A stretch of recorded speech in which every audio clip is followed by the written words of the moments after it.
তুমি নাকি প্রেগনেন্ট? এই সন্তানের বাবা কে? আপনার স্বামীকে জিজ্ঞেস করেন নাই? সে আপনাকে কি বলছে? এটা কার সন্তান? ও তো বলে এই সন্তান ওর নয়। তাইলে তো আর কিছু করারই নাই। কিসব মানুষের সাথে কথা বলছো? তোমার সময় কি এতটাই মূল্যহীন? এসব মানুষের সাথে কথা বলে তুমি তোমার সময়টা নষ্ট করো না। চলে আসো। আপনি আপনার প্রিয়তমা স্ত্রীর লইয়া সুখে সংসার করেন। আমি তো আপনাকে পথের কাটা হয়ে দাঁড়াইনি, আপনার কাছে হাত পাততে গেছি আমি। হাত পাততে তো যোগ্যতা লাগে, সেই যোগ্যতাও তোমার নেই। আপনারা মেঘলার আসল পরিচয় জানেন? আসল পরিচয় মানে? মেঘলা কোনো সাধারণ ঘরের মেয়ে নয়, গ্রুপ অফ ইন্ডাস্ট্রিজের একমাত্র উত্তরাধিকারী।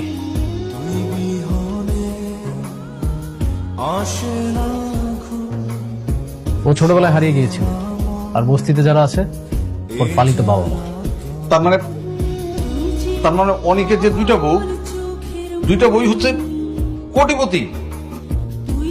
বস, কি করতে হইব? মেয়েটাকে হাত পা বেঁধে একদম দ্রুত গাড়িতে উঠবো, যেভাবে বলছি ঠিক ওইভাবে করবো। ঠিক আছে বস, এরকম চিন্তা করবেন না, বিষয়টা আমি দেখতেছি।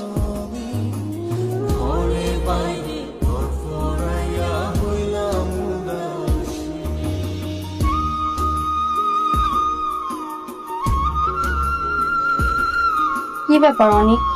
গতকাল থেকে দেখছি তুমি আমার সঙ্গে বেশি কথা বলছো না। তুমি কি এখনো আমার উপর রাগ করে আছো? রাগ করবো কেন? ওই যে রাস্তায় তোমার স্ত্রীর সঙ্গে কথা বলেছিলাম বলে। বৃষ্টি, তুমি শুধু আমার ওয়াইফ, মেঘলার সাথে আমার কোনো সম্পর্ক নেই। কিন্তু এখনো তো তোমাদের ডিভোর্স হয়নি। হয়নি তো হবে।